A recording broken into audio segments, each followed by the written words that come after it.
Everyone. तो अभी तक हमने कवर कर लिया है what was the history of accounting, या जिसे हम एवोल्यूशन ऑफ अकाउंटिंग भी कहते हैं, डेफिनेशन ऑफ अकाउंटिंग, और उससे हमने डिराइव की थी पूरी अकाउंटिंग साइकिल। उसके बाद लास्ट लेक्चर में हमने देखा था जनरली एक्सेप्टेड अकाउंटिंग प्रिंसिपल्स। और आज के लेक्चर में हम बात करेंगे अबाउट सर्टेन टर्मिनोलॉजीज जो फाइनेंशियल अकाउंटिंग में बहुत कॉमनली यूज़ होते हैं, और उन सारी टर्म्स का मतलब पता होना आपको बहुत ज़रूरी है। So will be discussing that. और अगर आपने इससे पहले वाली वीडियोज़ नहीं देखी हैं तो एज आई ऑलवेज से पहले जाइए उन वीडियोज़ को देख कर आइए, क्योंकि उससे ये होगा कि आगे आने वाली वीडियोस और ये वाली वीडियो जो है वो आपको बेटर समझ में आएगी। It is just a matter of few minutes. First go watch those videos and then come to this video, ताकि आप कंटिन्यूएशन में पूरा सब्जेक्ट समझ सकें। So without wasting any time let's move to the board. Last class में हमने कुछ generally accepted accounting principles पढ़े थे, और मैंने उसमें आपको बहुत सारे कन्वेंशंस और कंसेप्ट्स बताए थे। लेकिन एक जो कंसेप्ट था वो मैंने ऑन पर्पस छोड़ दिया था, जिसे हम बोलते हैं dual aspect concept. Dual aspect concept हमने लास्ट लेक्चर में कवर इसीलिए नहीं किया है क्योंकि ये जो कंसेप्ट है ये one of the most important concept है हमारे अकाउंटिंग में, और हम इसे तभी समझ पाएंगे जब हम कुछ इंपॉर्टेंट टर्म्स जो अकाउंटिंग में इस्तेमाल होती हैं उनसे अवेयर होंगे और उनका मतलब जानते होंगे। तो पहले आज के लेक्चर में हम वो सारी टर्म्स कवर कर लेंगे जो ये कंसेप्ट समझने के लिए ज़रूरी है, और नेक्स्ट लेक्चर में हम लोग डुअल एस्पेक्ट कंसेप्ट समझेंगे। इस डुअल एस्पेक्ट कंसेप्ट को हम लोग डबल एंट्री सिस्टम भी कहते हैं। इस टर्म से हमने खुद को अवेयर करवाया था ना फर्स्ट लेक्चर। मैंने आपको बताया था कि अकाउंटिंग में हम लोग डबल एंट्री सिस्टम फॉलो करते हैं। जो हमारा फर्स्ट लेक्चर था उसमें मैंने बताया था, थोड़ा सा ब्रीफ में बताया था कि हम लोग डबल एंट्री सिस्टम इस्तेमाल करते हैं फाइनेंशियल अकाउंटिंग करते वक्त। तो जो डबल एंट्री सिस्टम है और ये डुअल एस्पेक्ट कंसेप्ट है, ये ऑलमोस्ट रिलेटेड है, और इसमें हम लोग कुछ फाइनेंशियल अकाउंटिंग के टर्म्स यूज करेंगे, और आज के लेक्चर में हम लोग डिस्कस करेंगे उन टर्म्स को। इसीलिए आज का lecture is on important terms जो हमारे फाइनेंशियल अकाउंटिंग में हर बार इस्तेमाल होती हैं। अब मैं ये नहीं कह रही हूँ आज के लेक्चर में वो सारे टर्म्स क्लियर हो जाएंगे या सारे टर्म्स कवर हो जाएंगे जो हम फाइनेंशियल अकाउंटिंग में यूज़ करते हैं। हम जैसे जैसे अपना सिलेबस आगे बढ़ाएंगे और सिलेबस आगे बढ़ाते वक्त हम कोई भी ऐसे वर्ड को एनकाउंटर करेंगे या हम कोई भी ऐसी टर्म से वाकिफ होंगे जो कि पहली बार इस्तेमाल की जा रही है फाइनेंशियल अकाउंटिंग में या कहीं पर भी, तो हम उसी टाइम पर उस वर्ड का मतलब समझ लेंगे कि अकाउंट्स में उसका क्या मतलब है और उसका क्या रिलेवेंस है अकाउंटिंग में। तो आज की क्लास में हम मेजरली जो डिस्कस करेंगे वो है आपकी 6 टर्म्स, और ये 6 टर्म्स हैं। सबसे पहली है असेट्स। आई एम श्योर आपने ये वाले टर्म सुने जरूर होंगे। सबसे पहला जो टर्म जो हम डिस्कस करेंगे वो होगा असेट्स। उसके बाद जो दूसरा टर्म हम लोग यूज करेंगे और समझेंगे वो है लायबिलिटीज। उसके बाद एक और टर्म हम लोग समझेंगे जो है कैपिटल। ये दोनों वर्ड्स भी हम पहले इस्तेमाल कर चुके हैं। कल के लेक्चर में मैंने ये वाला टर्म भी इस्तेमाल किया था और ये वाला टर्म भी इस्तेमाल किया था। तो असेट्स, लायबिलिटीज, कैपिटल। उसके साथ साथ जब मैं आपको कैपिटल के बारे में बता रही होंगी तो मैं आपको एक और टर्म से अवेयर करवाऊंगी, दैट इज योर ड्रॉइंग्स। ये वाला टर्म भी हमने पिछले लेक्चर में डिस्कस किया था, लेकिन आज हम इसे इलाबोरेटेड फॉर्म में देखेंगे। उसके बाद और जो 2 टर्म्स है वो है आपकी एक्सपेंसेस एंड लॉसेस। मैं यहाँ पे 6 टर्म्स इसलिए ले रही हूँ क्योंकि मैं इन्हें एक ही कैटेगरी के अंदर रख रही हूँ। मैं इन्हें साइनोनिम नहीं मान रही हूँ, मतलब इनका मतलब सेम नहीं है, लेकिन मैं इन्हें एक ही कैटेगरी के अंदर रख रही हूँ कि ये दोनों एक ही कैटेगरी के अंदर फॉल होते हैं, एक्सपेंसेस या फिर लॉसेस। और यहाँ पे है हमारे पास रेवेन्यूज या फिर गेन्स। तो आज का जो हमारा लेक्चर रहने वाला है उसका फ्लो कुछ इस तरीके से होगा। सबसे पहले हम डिस्कस करेंगे असेट्स क्या होते हैं, उसके बाद हम डिस्कस करेंगे लायबिलिटीज क्या होती हैं, then drawings, capital, expenses and losses, revenue and gains. Now अभी जब मैं आपको ये सारी चीजें एक्सप्लेन करूंगी तो जरूरी नहीं है कि इनके सारे पोस्टुलेट्स या इनके सारे एलिमेंट्स कवर हो जाएं। अभी मैं सिर्फ और सिर्फ इंट्रोडक्टरी बेसिस पे ये चीजें एक्सप्लेन करूंगी, और उसके बाद फर्दर जब हम अकाउंटिंग पढ़ेंगे तो जब इनकी ज्यादा प्योरीफाइड या रिफाइंड मीनिंग की जरूरत होगी तो हम इसमें और एड ऑन करते जाएंगे। तो अभी के लिए जो बेसिक अंडरस्टैंडिंग के लिए आपकी डेफिनेशंस हैं, जो बेसिक अंडरस्टैंडिंग के लिए आपको इनका मतलब समझ में आना चाहिए, आज हम वो डिस्कस करेंगे। और एक बार जब हम ये सब डिस्कस कर लेंगे तो आपको मैं बताऊंगी कि तब हम क्यों समझेंगे डुअल एस्पेक्ट कंसेप्ट को या फिर डबल एंट्री सिस्टम को। तो मतलब जो हमारा नेक्स्ट वीडियो होगी, जो हमारा नेक्स्ट वीडियो लेक्चर होगा वो होगा on double entry system. And let me tell you, double entry system को समझना सबसे इंपॉर्टेंट है फाइनेंशियल अकाउंटिंग के लिए। रीजन भी क्योंकि मैंने आपको फर्स्ट लेक्चर में ही बताया था कि हमारी पूरी जो फाइनेंशियल अकाउंटिंग है वो डबल एंट्री सिस्टम के हिसाब से की जाती है। तो मेक श्योर कि आप अपने इस चैनल को सब्सक्राइब कर लें और आप बेल आइकन पे हिट कर दें, ताकि जब भी नई वीडियोस आए तो आप कनेक्टेड रहें और आप नई वीडियोस देखते रहें। Now let's moving on to the first term, that is assets. Now when I use the word asset, तो एक असेट के कुछ आइडेंटिफाइंग पॉइंट्स होते हैं, ये आपको किसी भी बुक में ऐसी डेफिनेशन नहीं मिलेगी, लेकिन आपकी अंडरस्टैंडिंग के लिए, बिकॉज आई नो आप सब्जेक्ट से एकदम नए हैं, आप इसके बारे में कुछ भी नहीं जानते हैं, इसीलिए मैंने ये डेफिनेशन प्रोवाइड की है। मैंने इसमें कुछ पॉइंट्स मेंशन किए हैं, आप देख सकते हैं। मैंने यहाँ पे ये फर्स्ट पॉइंट है, सेकेंड, थर्ड, फोर्थ, इसे हम पॉइंट की तरह काउंट नहीं करेंगे, ये कुछ और है।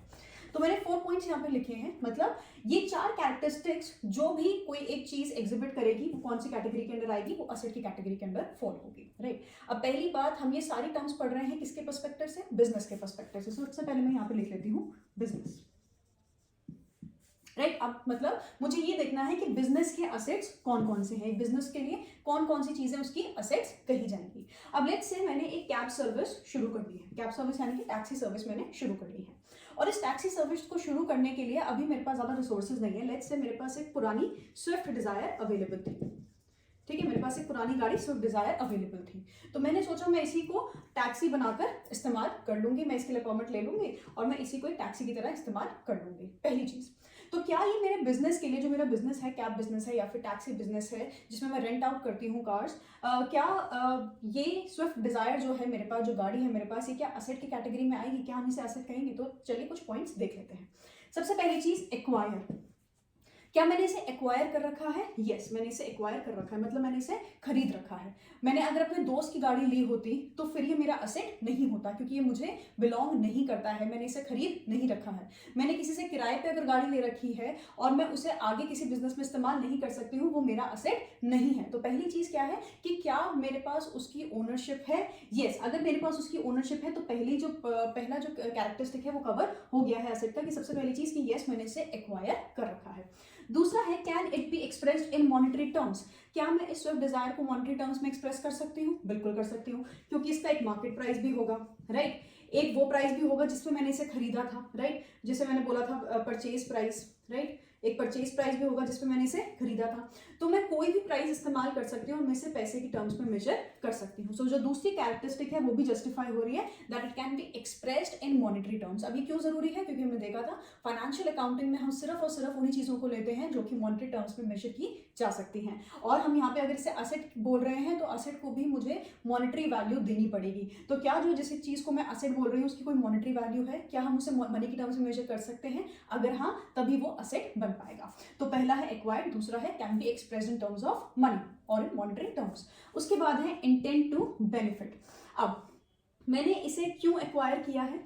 ताकि मैं इससे बेनिफिट डिराइव कर सकूं। अब बेनिफिट क्या है मुझे इससे? कि मैं एक बिजनेस रन करूंगी जिसमें मैं लोगों को अपनी गाड़ी रेंट आउट करूंगी और उसके बदले में मुझे क्या मिलेगा? पैसा मिलेगा। तो ये क्या है? बेनिफिट है। मैं क्या सोच रही हूँ? मैं सोच रही हूँ मैं प्रॉफिट या फिर पैसा कमाऊंगी इस गाड़ी के थ्रू। तो मुझे क्या मिल रहा है? इससे बेनिफिट मिल रहा है। अब रिमेंबर, यहाँ पर तो जो ये बेनिफिट है वो मॉनेटरी है, ये बेनिफिट जो है वो नॉन मॉनेटरी भी हो सकता है। इसका भी मैं भी एक एग्जांपल दूंगी, पहले हम इस एग्जांपल से समझ लेते हैं, फिर हम दूसरे एग्जांपल से भी समझ लेंगे, मॉनेटरी या फिर non monetary.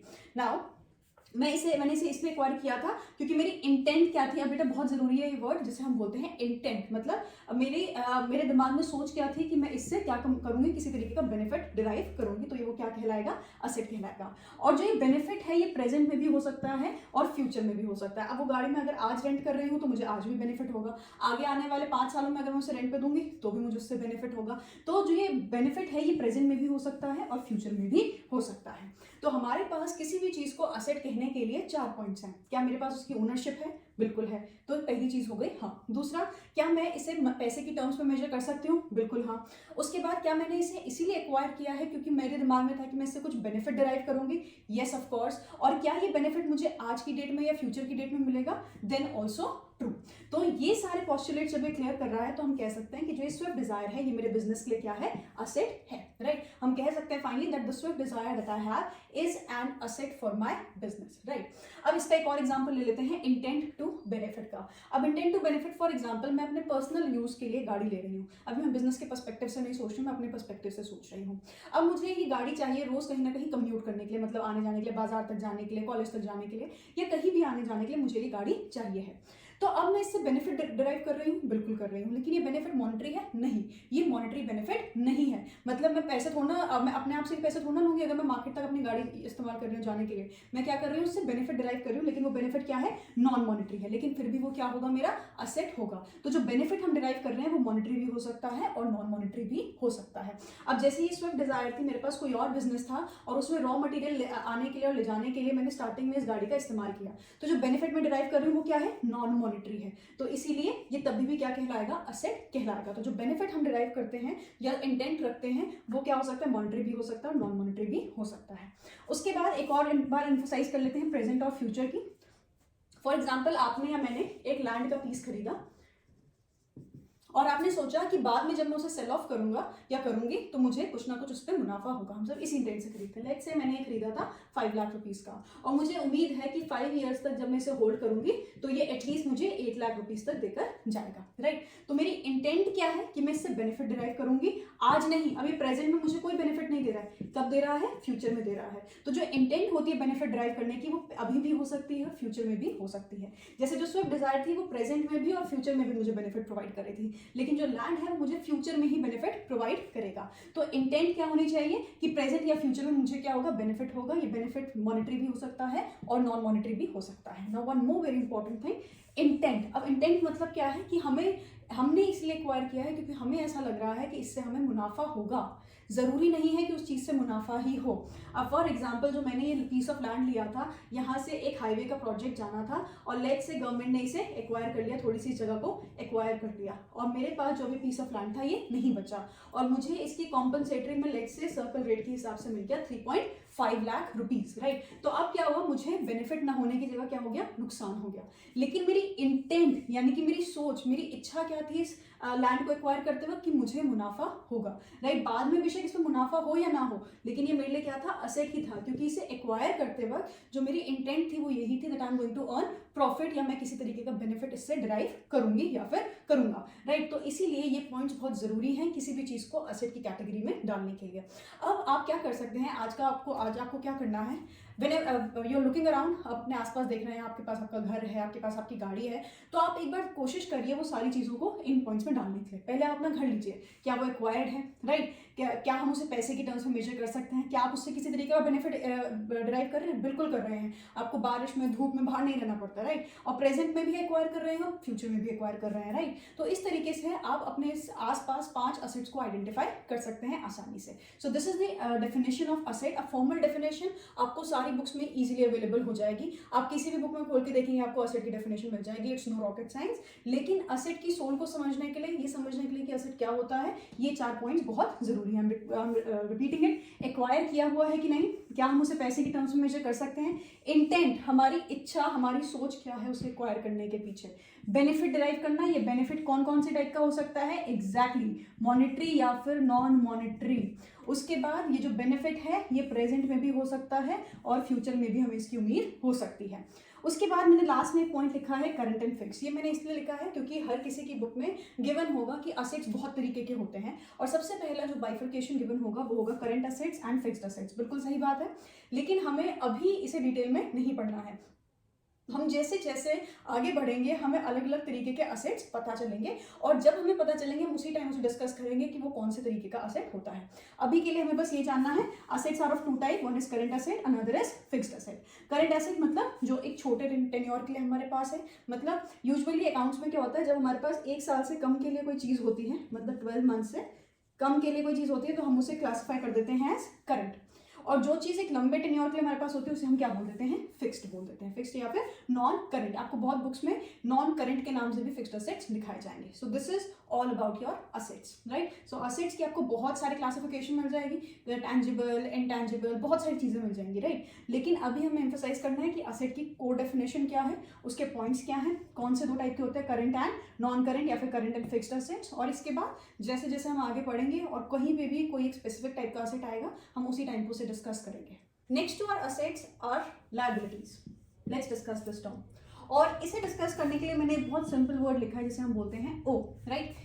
Anything that a business owes to someone, या जैसे हम बोलते हैं, मैंने लास्ट क्लास में बताया था, उधारी, राइट। उधार को बिजनेस ने जिससे भी उधार लिया होता है उसे हम क्या बोलते हैं, लायबिलिटी बोलते हैं, उसे हम क्या बोलते हैं, लायबिलिटी बोलते हैं। अब फॉर एग्जांपल, अब जैसे आप लायबिलिटी का नाम सुनेंगे सबसे पहले आपके दिमाग में क्या आएगा कि भाई बिजनेस ने किसी से लोन ले रखा है, किसी बैंक से, या लेट्स से किसी एक इंडिविजुअल से, ए से या फिर बी से या फिर सी से या किसी फ्रेंड से अपने लोन ले रखा है। तो ये सब क्या होंगे, ये क्या बन जाएंगे, बिजनेस पे लायबिलिटी बन जाएंगे। तो जो लोन है वो क्या है, बिजनेस के लिए लायबिलिटी है। ए भी क्या है, क्योंकि ए को पैसे वापस देने हैं तो ए भी क्या है, बिजनेस के लिए लायबिलिटी है। बी को भी पैसे वापस देने हैं तो वो भी क्या है, बिजनेस के लिए लायबिलिटी है। जो ये फ्रेंड है ये भी क्या है, लायबिलिटी है बिजनेस के लिए, राइट। तो कोई भी ऐसी चीज जो बिजनेस ओ करता है किसी भी आउटसाइडर को, मतलब बिजनेस से हटके किसी से भी अगर उसने पैसे लिए होते हैं तो उसे हम क्या बोलते हैं, लायबिलिटीज बोलते हैं। अब ये तो हो गया एक सिंपल एग्जांपल लायबिलिटीज का। अब एक और समझ लेते हैं। एक बिजनेस जो होता है वो बहुत सारी ट्रांजेक्शन्स करता है। ट्रांजेक्शन्स मैंने आपको बताया था जिसे हम बोलते हैं monetary events, right. Monetary events को हम लोग क्या बोलते हैं, ट्रांजेक्शन्स बोलते हैं, ओके। अब जो ये ट्रांजेक्शन्स होती हैं वो हमेशा क्या होती हैं, बायलेटरल होती हैं। बायलेटरल मतलब क्या होती है, कम से कम उसमें दो लोग इन्वॉल्व होते हैं, दो पार्टीज इन्वॉल्व होती हैं। अब क्योंकि मैं बिजनेस की बात कर रही हूँ तो एक पार्टी तो होगी बिजनेस और एक पार्टी होगी कोई भी XYZ, मतलब कोई भी हो सकता है। बायलेटरल, बाय मतलब टू, तो दो साइड से हमेशा क्या होती है, ट्रांजेक्शन होती है। तो जब ये सामने वाली पार्टी, जब हम ट्रांजेक्शन की बात करते हैं तो हर एक ट्रांजेक्शन में दोनों साइड जो है वो कुछ ना कुछ प्रॉमिस करते हैं। अब जैसे मेरा एक बिजनेस था, लेट्स से मेरी स्टेशनरी की दुकान थी, ठीक है, मेरी एक स्टेशनरी की दुकान थी, और ये जो ये XYZ था ये एक स्कूल था। अब ये स्कूल वाले मेरे पास आए और उन्होंने मुझे कहा कि आपको हमें ये मार्कर देने हैं, ठीक है। मैंने कहा फाइन इनफ, मैं आपको ये मार्कर दे दूंगी। उन्होंने कहा कि हम 100 मार्कर्स का ऑर्डर प्लेस कर रहे हैं। कितने मार्कर्स का, 100 मार्कर्स का ऑर्डर प्लेस कर रहे हैं। मैंने कहा ठीक है, और मैंने उनसे कहा कि एक मार्कर जो है वो मैं आपको 50 रुपए का दूंगी। तो उन्होंने क्या किया, 50 into 100 इज 5000 रुपीज, राइट। तो मैंने क्या प्रॉमिस किया कि मैं आपको मार्कर दूंगी, कितने मार्कर, 100, और इन्होंने क्या, कितने पैसे देने थे मुझे, 5000 रुपीज देने थे। अब इन्होंने क्या किया, इन्होंने मुझे 5000 रुपीज उसी टाइम पर दे दिए और मैंने कहा कि मार्कर जो है वो आपके पास कल डिलीवर हो जाएंगे। आज मेरे पास इतना स्टॉक में नहीं है कि मैं पूरे 100 मार्कर्स आपको दे सकूं, तो कल आपके स्कूल में आपके पास 100 मार्कर्स आ जाएंगे, राइट। तो अगर हम देखें जो ये बायलैटरल ट्रांजेक्शन थी, बायलैटरल ट्रांजेक्शन जो थी, जो मेरा साइड था वो क्या था कि मुझे मार्कर्स देने हैं, और जो इनका साइड था वो क्या था कि इन्होंने मुझे पैसे देने हैं। इन्होंने मुझे पैसे तो दे दिए लेकिन मैंने अभी तक इन्हें मार्कर्स नहीं दिए हैं, तो मुझ पे क्या हो गई है, लायबिलिटी क्रिएट हो गई है। और वो लायबिलिटी का नाम क्या है, XYZ, जिससे मुझे क्या देना है, कुछ भी देना है, मुझे इन्हें क्या देना है, 100 मार्कर्स का ऑर्डर पहुंचाना है मुझे, तो इसे हम बोलते हैं लायबिलिटी। तो XYZ की नाम की लायबिलिटी क्रिएट हो गई है, और अमाउंट कितना है इसका, 5000, क्योंकि मुझे इन्हें 100 मार्कर्स देने हैं, कितने के, 50 रुपीज ईच के हिसाब से, राइट। तो इसे हम बोलते हैं लायबिलिटी। XYZ मेरे बिजनेस के लिए क्या बन गया है, लायबिलिटी बन गया है। मतलब जब भी किसी बायलैटरल ट्रांजेक्शन का हमारा वाला जो पार्ट है वो हम अभी तक नहीं कर पाए हैं और दूसरी वाली पार्टी ने अपना साइड कर दिया है, तो बेटा उसे हम बोलते हैं, उसकी वजह से हमारे पास क्रिएट होती है लायबिलिटी, राइट। अब इसी तरीके से लेट्स से ये बिजनेस है, एक और एग्जांपल ले लेते हैं इसका, ठीक है। ये बिजनेस है, वो एग्जांपल मान के चल लेते हैं कि मेरी एक शॉप है और इस शॉप पे काम करने के लिए लेट्स से मैंने एक एम्प्लॉय रख रखा है और उस एम्प्लॉय को मैंने कहा है, लेट्स से उस एम्प्लॉय का नाम है वाई, इस एम्प्लॉय का नाम है वाई, राइट।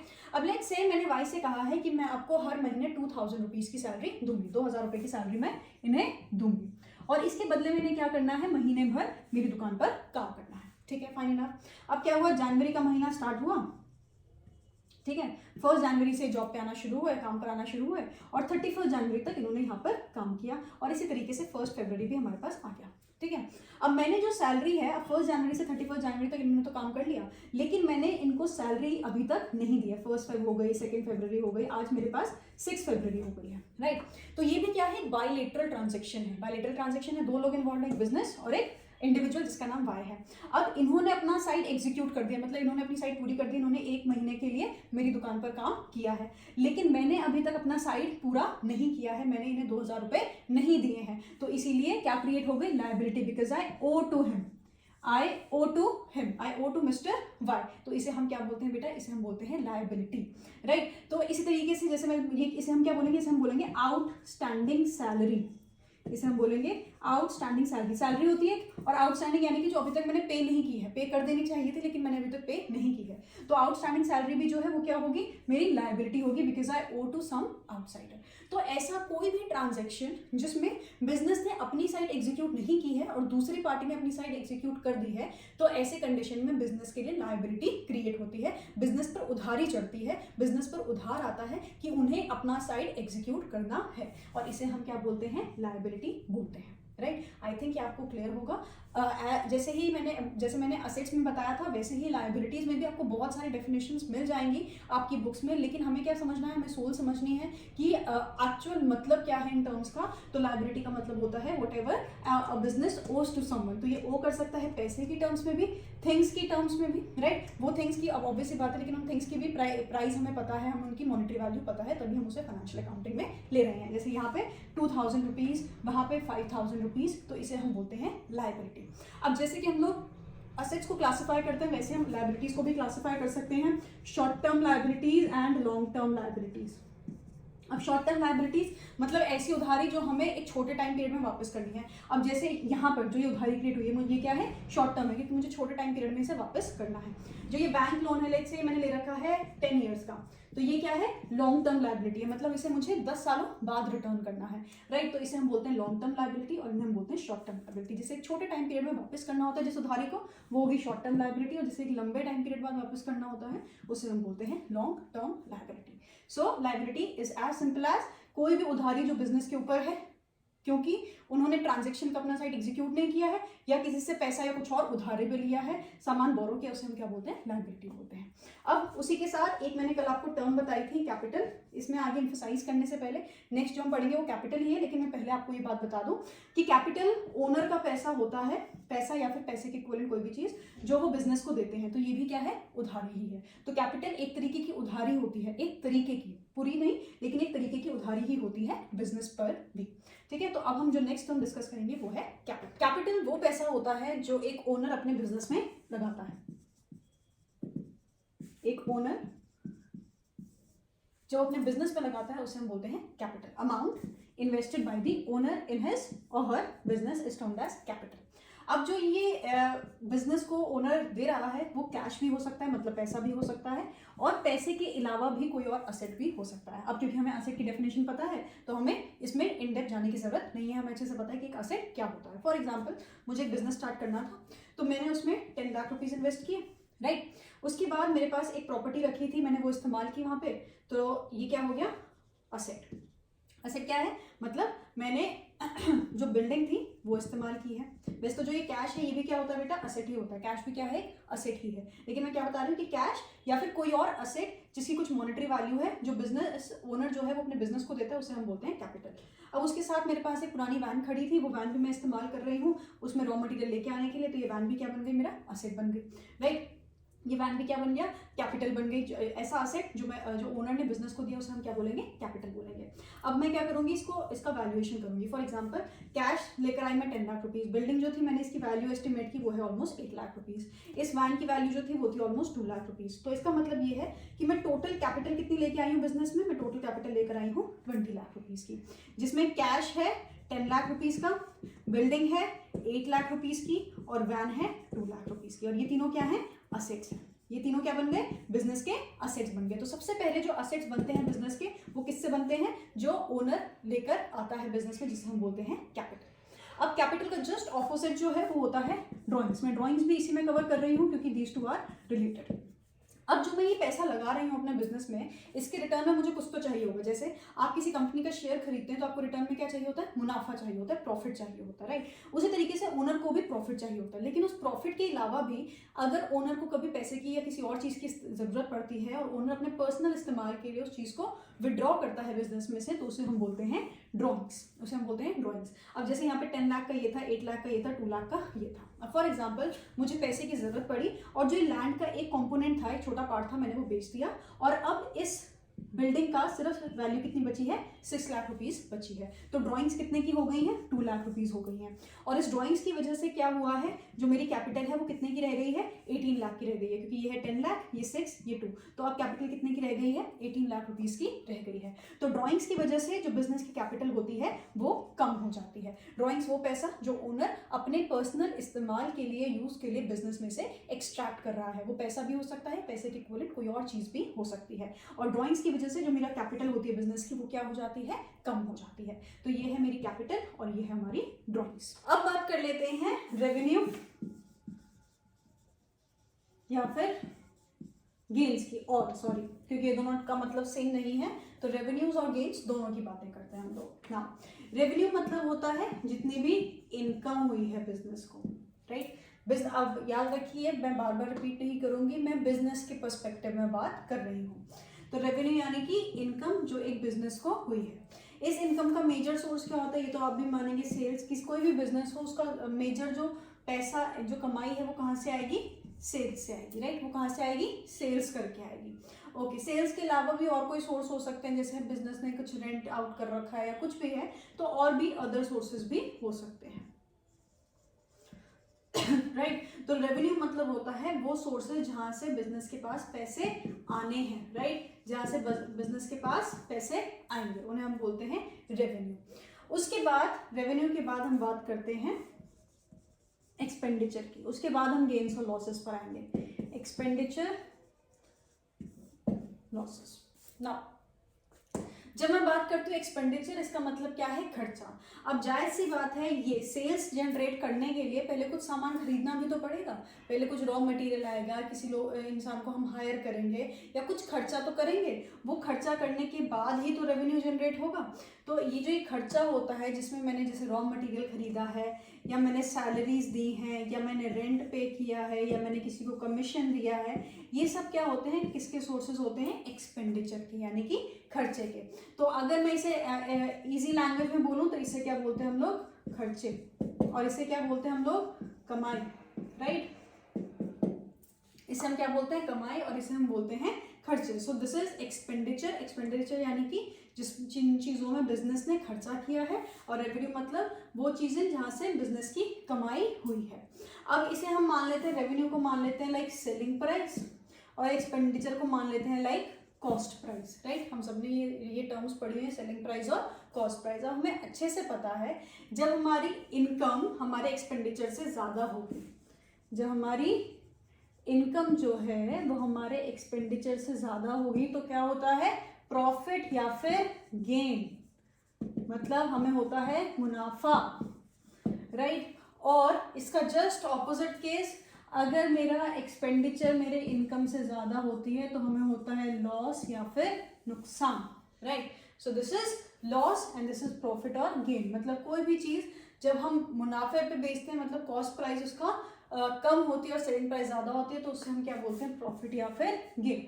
और जब भी किसी चीज पे एक्सपेंडिचर ज्यादा हुआ होता है, उस पर इनकम हमने कम डिराइव की होती है, तो उसे हम क्या बोलते हैं, लॉस, राइट। तो this is about your revenue और गेन्स। अब मैं बार बार रिपीट कर रही हूँ, रेवेन्यू और गेन का मतलब सेम नहीं है, लेकिन ये सेम कैटेगरी के अंडर रखे हैं मैंने। रेवेन्यू मतलब कमाई और गेन मतलब होता है मुनाफा, एक्सपेंडिचर मतलब खर्चा, लॉस मतलब नुकसान। सो ये है हमारे पास लास्ट 2 या फिर 4 टर्म्स। अब आज हमने क्या क्या डिस्कस किया, आज हमने डिस्कस किया है सबसे पहले असेट की क्या डेफिनेशन होती है, लायबिलिटी क्या होता है, उसके बाद हमने देखा कैपिटल, फिर हमने देखा ड्राइंग्स, उसके बाद हमने देखा expenditure, revenue, then your gains and your losses, right. तो ये कुछ ऐसी टर्म्स हैं जो हमने पहले भी सुनी हुई थी, लेकिन अकाउंट्स के टर्म में इसका एग्जैक्ट मतलब क्या होता है हमने वो देखा। इनकी जो फॉर्मल डेफिनेशन है वो आपको आसानी से किसी भी बुक में मिल जाएगी, लेकिन ये जो था ये मेरा अपना इंटरप्रिटेशन है इन टर्म्स का, जिससे हमें अच्छे से समझ में आ जाए, ताकि जब भी हमारे पास किसी भी क्वेश्चन में कोई टर्म गिवन हो तो हम आसानी से आइडेंटिफाई कर सकें कि भाई ये लायबिलिटी है, ये असेट है, या फिर ये क्या है। तो अगर आपने ये लेक्चर ध्यान से सुना होगा तो आपको आज के बाद दिक्कत नहीं होगी असेट को, कैपिटल को, या फिर आपके रेवेन्यू को या लायबिलिटी को आइडेंटिफाई करने में। और अगर आपको इन सब चीज़ों के मेरी तरफ से दिए गए नोट्स चाहिए हैं तो आपको इस वीडियो पे एंगेजमेंट बढ़ाना पड़ेगा। एक certain level of subscriber base के बाद ही मैं आपके साथ फ्री नोट्स शेयर करूँगी, और वो मैं नीचे डिस्क्रिप्शन बॉक्स में दे दूंगी जब नंबर ऑफ लाइक्स और नंबर ऑफ व्यूज इंक्रीज हो जाएंगे। So please help me in growing this network and please to keep me motivated, this is the only motivation. आप लोग जितनी ये वीडियो लाइक करेंगे और जितना ज़्यादा मुझसे क्वेश्चंस पूछेंगे वो उतना ही बड़ा मोटिवेशन होगा मेरे लिए to make more such lectures and to help you guys, और फिर मैं आपको नोट्स भी प्रोवाइड कर दूंगी। So please it's a mutual thing, you guys can help me and I am going to help you guys. और अगर आज के लेक्चर में आपको कहीं पे भी कुछ प्रॉब्लम आई हो तो आप उसे नीचे कमेंट सेक्शन में छोड़ सकते हैं। आई विल मेक श्योर कि मैं उन क्वेश्चंस का आंसर जल्द से जल्द कर दूं। और इसके अलावा भी बहुत सारी टर्म्स हैं जो हम अकाउंटिंग में यूज़ करते हैं, लेकिन अभी हम उसे डिस्कस नहीं करेंगे। हम उसे धीरे धीरे जैसे जैसे हम अपना सिलेबस आगे बढ़ाएंगे तब हम उसे कवर करेंगे। Thank you so much, until next time.